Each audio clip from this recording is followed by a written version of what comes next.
Pro tip before we get into today's video, never eat reheated Chinese food. It doesn't end well. Trust me. What's going on, you guys? TBR here, back yet again with another 7 Nights 2 video.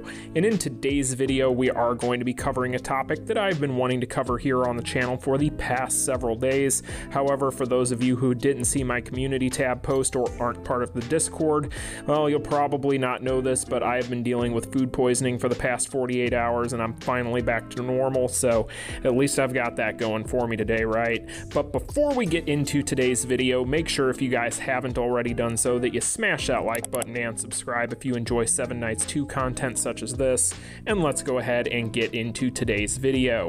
Now, of course, the topic that I am referring to is going to be one that I know nobody really wants to have to discuss, but we're kind of going to have to do so, and that is, now that we are a month removed from the launch of 7 Nights 2, has the game gotten stale? Is it boring? Is it shallow? Has it held up? Have you gotten bored? Have you uninstalled the game? So on and so forth. So that's exactly what we're going to talk about today, because hey, it's the internet, and if the internet's good for one thing, it's good for a bunch of random people out there on YouTube throwing their opinions out there and kind of seeing what sticks. So that's exactly what we're going to do today. So when it comes to 7 Nights 2, I know a lot of people out there have kind of been levying these criticisms at it, and some of them have points, some of them don't, but I kind of just wanted to go ahead and give you guys my 2 cents on it and kind of let you know how I feel about things. So right off the bat, I guess I should just kind of address the elephant in the room and get this out of the way. No, I do not have any sort of inclination or any opinion that is going to cause me to uninstall the game anytime soon or quit the game.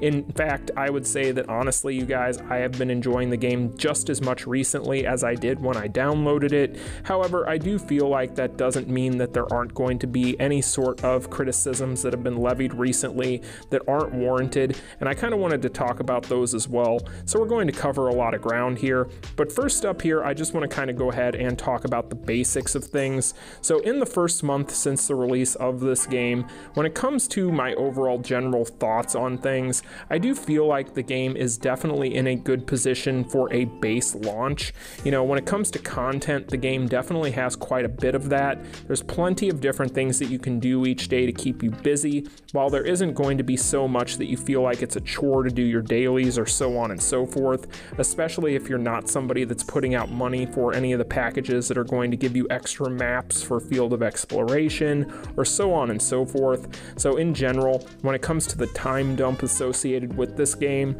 I don't necessarily think that it is anything that is too out of the ordinary or too crazy. In fact, I think that honestly the workload that goes into this game is pretty well balanced, and I don't think that this is a game that you're going to find yourself having to live on if you're going to be trying to keep up with your grind or anything along those lines. So that isn't anything that I'm too concerned about, nor have I found it to be much of an issue. However, where I do find there to be a bit of an issue with this game is going to be in the diversity of these different modes and kind of the different types of content that you're going to be playing, because one big thing that I do agree with people on is the content that you are playing does feel very similar from one mode to the next.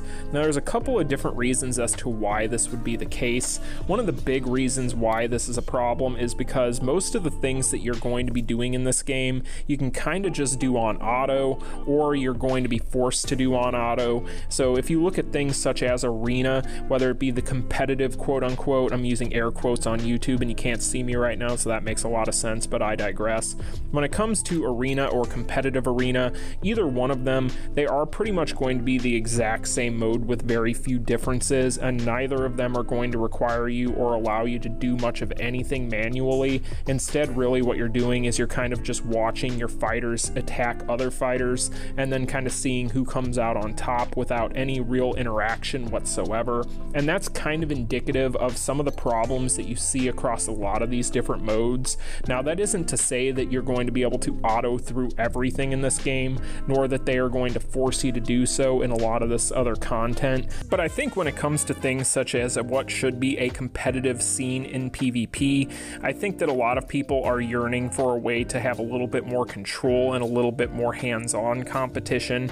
So I can definitely agree with people that are going to be be on both sides of the aisle on this topic, and while I don't necessarily have a vested interest or a horse in the race either way with this, I do agree with people that say that this is kind of a downside to the game, and it's definitely something that I see as being a problem, but at this point I don't necessarily think there's much that they are going to be able to do in order to change that. So I do think that this is something we're going to have to live with for right or for wrong or better or for worse. Now when it comes to repetitive content, of course that can also be levied at things such as your dungeons and your raids. I know a lot of people have pointed out the fact that really when it comes to the dungeons and the raid system, really what you're doing is you're replaying the same mode over and over again, just with a little bit stronger boss each time you do it, and that is something that is fair because that is the case, and if that is something that turns you off to the game in general, then yeah, I mean, I can see where you're coming from, but at the same time, I don't necessarily think it's that big of a deal, especially considering the fact that they have it open to being able to add in new bosses or new dungeons or new raids in the future. So, you know, they could always add different variations to some of these bosses or spice things up down the road. I don't think that they're necessarily married to what they've got right now at base. You know, if we take a look at the Korean side of the game, there are other modes and other things that are going to be added into the game that are going to kind of switch things up a little bit. But in general, yeah, I can definitely see this being a problem for some people, and I can see where it would start to get boring. I don't necessarily think it gets boring right off the bat or within the first couple of weeks like some people have said, but at the same time, I guess it really comes down to if you're living vicariously through this game or not, because if this is kind of your life for a couple of weeks, then yeah, I can see anything getting boring at that point.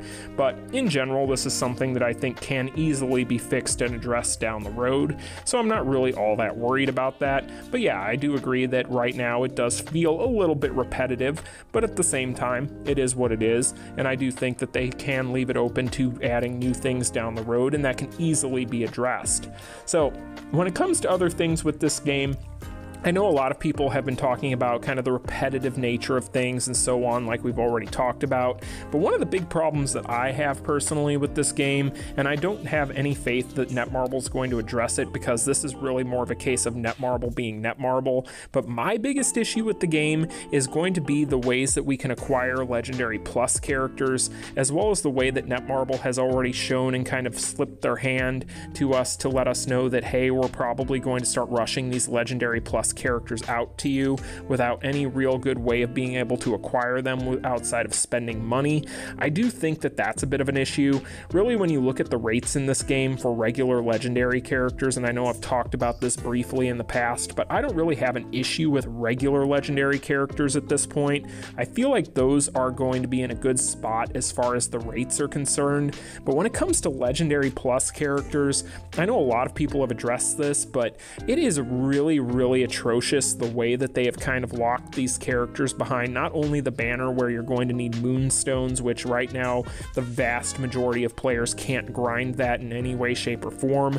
So really what they're doing is they're trying to force most people to have to pick up the packages that are going to require you to purchase moonstones, and I don't really like that outline when it comes to banners in general. And when it comes to rates in any gacha game, that's typically going to be what makes or breaks a game in the long run. So I do think that Netmarble needs to address that, if anything, and I feel like that is the easiest thing for them to address. You know, at the end of the day, whether that means that they add in new things that are going to allow us to pick up moonstones or whatever the case, I do think that they need to address this, but I do obviously think that they will kind of come around on that and at some point change things around, whether that's, you know, in a couple of months or in a year or whatever the case may be. Time will tell. There's really no way to know.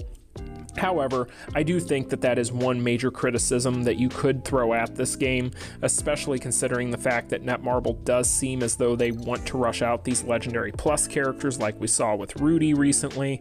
So in the end, you guys, I don't think that this game is in a bad place. In fact, I'm very happy with the game right now.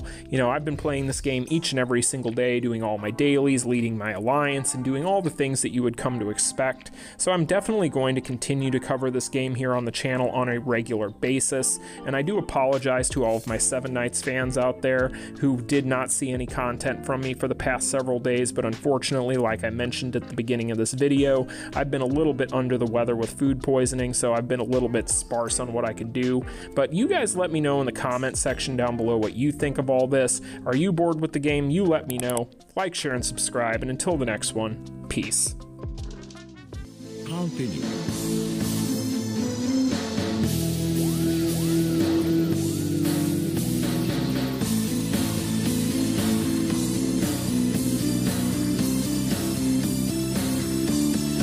Game over.